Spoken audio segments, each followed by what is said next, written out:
in Nigeria, we are blessed with an abundance of resources. And the resilience, determination, and ambition of our people make us a proud nation. But we should be able to live a normal, everyday life. To switch on a light at home, to cook our dinner at night, to keep cool when the days are hot, to help run our businesses, schools, and hospitals, and to give our children and grandchildren what they deserve. The power to live their life to the fullest. We need your support to help us generate electricity for our people. This process of development is neither simple nor quick, but it can be done and is being done. So, what does it take to develop a new power station? Number 1, we need land in a safe and secure place to build the plants. Secondly, we need gas to feed the power plants. In Nigeria, finding gas is easy. We are blessed with the 6th largest gas basin in the world. But before we can turn the gas molecules into power, we need to make substantial and desperately needed investments in gas processing infrastructure. We also need to build the pipelines to deliver the gas to the power station. And finally, we need to build substations and a distribution network that can connect the power station onto the grid so that the power can reach our people and places where it is most required. What about the capital required to finance the power station? Capital is required for the actual design and construction of the power plants.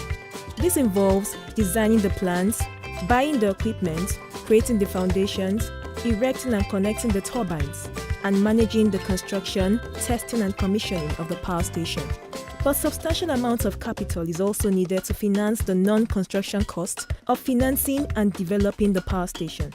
These costs include interest on the loans, insurance premiums, building sufficient cash reserves in case of unforeseen difficulties, financing fees to lenders, and fees to other parties including the developers, lawyers, financial advisors, and technical and environmental consultants. But the capital required can only be raised once all the project and finance documents have all been agreed. This is actually the most time-consuming and complex part of the development process. Because our power industry is early in its development, it is only possible to raise finance from the private sector if there is appropriate support from the federal government to ensure that power companies are paid on time and in full, so that they can pay back the loans and provide adequate returns to their equity investors. Hence, a letter of support from the federal government is one of the central documents without which it would be impossible to raise the finance.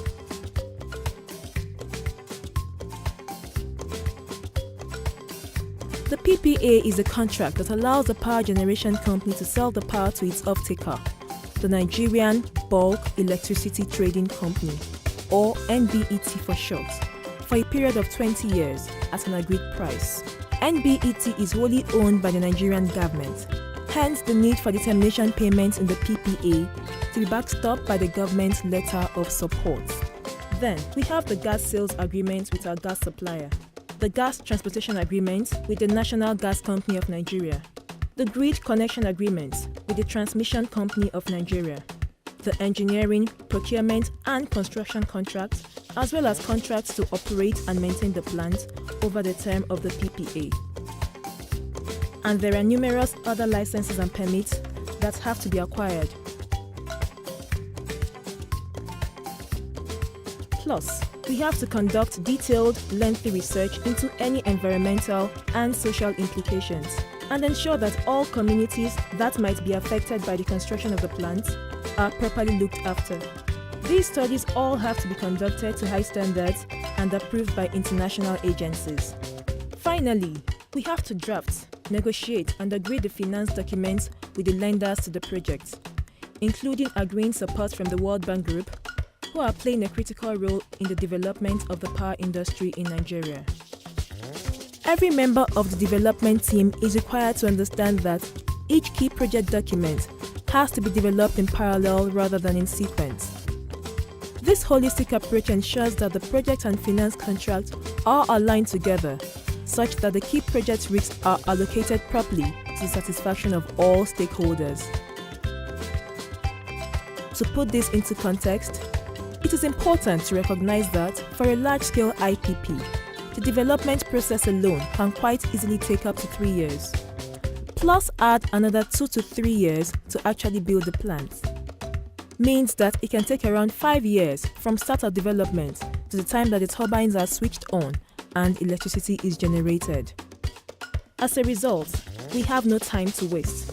But with the help of all our partners and advisors, and importantly, all the government departments and agencies who are the counterparties to many of the contracts. And, critically not forgetting, all the parties whom are involved in gas production and processing and electricity transmission and distribution. Together, as a nation, we can accelerate the development process.